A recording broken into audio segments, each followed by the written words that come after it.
మరి అప్పుల గురించి ఎట్లా మళ్ళీ నాకు అప్రాపరేషన్ బిల్లు ఉంది, నేను ఆ చిట్టా అంతా తీస్తే చాలా ఇంకొక గంట చెప్పాల్సి వస్తుంది. మీకు తప్పనిసరిగా దాని గురించి కూడా చెప్తాను నేను. అట్లాగే అధ్యక్ష మీరు తీసుకొచ్చిన అప్పులు ఏందని కూడా చెప్తా ఉన్నాను. సరే అదొక్కటి చెప్పమంటే చెప్తా, లేదంటే అప్రాపరేషన్ అప్పుడు చెప్తాం మీకు. ఎస్ డెఫినెట్గా తప్పనిసరిగా అధ్యక్ష. నేను ఒక చిన్న ఎగ్జాంపుల్ చెప్పి ముగిస్తాను. నాకు అధ్యక్ష అవుట్ స్టాండింగ్ డెట్ వారు 3 నెలలది మా దాంట్లో కలిపారు, 3 నెలలది మా దాంట్లో కలిపారంటే అది తగ్గించి 6,69,257 కోట్లు outstanding debt 1/12/2023. Amount raise అది కూడా చెప్తాను. Amount raise from 1/12/2023 to 28/2/2025 1,58,041 crores. Total outstanding debt should have been 28/2/2025 1+2 రెండు కలిపితే మీరు చెప్పిన లెక్క ప్రకారం 8,27,298 కోట్లు ఉండాలి. కానీ మేము ప్రిన్సిపల్ అమౌంట్ పెయిడ్ 88,591,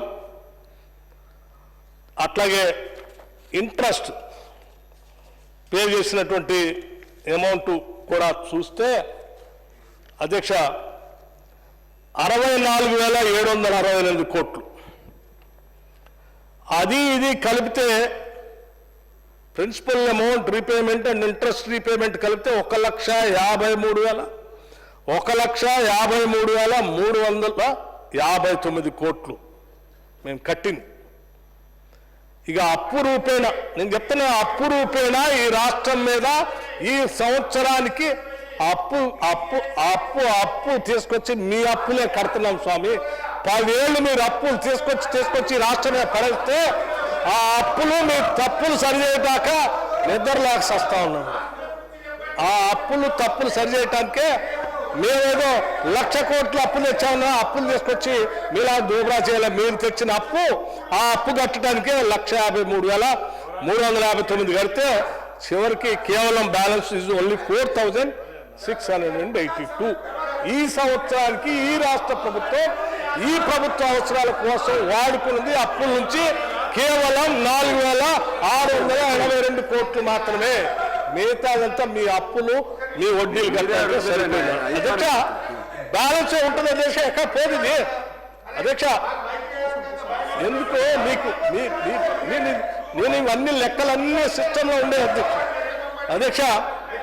అధ్యక్ష ఈరోజు మీరు చెప్పినట్టు మేము అప్పులు వేసుకొచ్చి మా రాష్ట్రం మీద మా కోసం ఖర్చు పెట్టుకుని ఉంటే ఇవాళ అప్పు 7,19,150 కోట్లు ఉండాల్సింది కేవలం దీనికే పరిమితం అయిందనంటే మేము ఎంత జాగ్రత్తగా ఈ రాష్ట్రాన్ని కాపాడుతున్నాం అర్థం చేసుకునే అధ్యక్ష. దీస్ ఆర్ ఆల్ అకౌంట్స్ అన్ని అందుబాటులో ఉన్నాయి, మీకు కావాలంటే మీకు పంపిస్తాను అధ్యక్ష.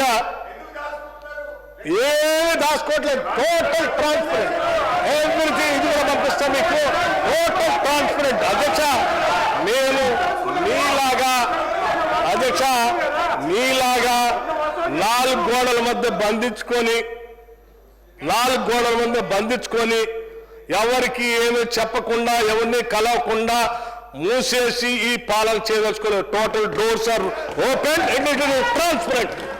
మా సెక్రటేరియట్ కానీ మా కార్యాలయాలు కానీ నేను ఇప్పుడు ఓపెన్గా చెప్తాను. మీ సభ్యులందరికీ, గౌరవ సభ్యులందరూ చెప్తున్నాను, ఈ ప్రభుత్వం ఆల్ ద టైం 24/7 మీకు డోర్లు ఎప్పుడు ఓపెన్ చేసి ఉంటాయి. ఎప్పుడు ఎవరు ఏ మంత్రి వచ్చి కలవాలన్నా కలవచ్చు, ఏ సమస్య పరిష్కారం కావాలన్నా మీరు రిప్రజెంట్ చేయొచ్చు. మీలాగా మేము తలుపులు బంద్ చేసి ఉంచో లేకపోతే దాచి ఉంచో అధ్యక్ష. It is an open offer. మా ముఖ్యమంత్రి గారు కూడా చెప్పమన్నారు. అట్లాగే అధ్యక్ష సంపద మీరు ఏ రకంగా పెంచుతున్నారు, ఏం ఆదాయ మార్గాలు చూపిస్తున్నారు, నేను చాలా మార్గాలు చూశాను. శాంపిల్గా ఒక చిన్న చెప్పదలుచుకున్నాను, ఎందుకంటే ఇప్పటికే 8:30 అవుతా ఉంది. ఒకటే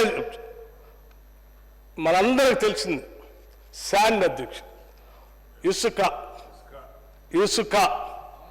రాష్ట్ర వ్యాప్తంగా 10 సంవత్సరాలు ఒక్క నిమిషం రాష్ట్ర వ్యాప్తంగా 10 సంవత్సరాలు ఎస్ సార్ పల్లారాజు రెడ్డి గారు మీకు కూడా నేను ఇస్తాను మీకు సమాచారం. అధ్యక్ష అదే ఏమొద్దండి, ఉండండి, లెక్కలు ఉన్నాయి కదా, కరెక్ట్గా వచ్చే ఆదాయం ఇదంతా అకౌంట్లోకి వచ్చేది, దాస్తే దాగేది కూడా కాదు. అధ్యక్ష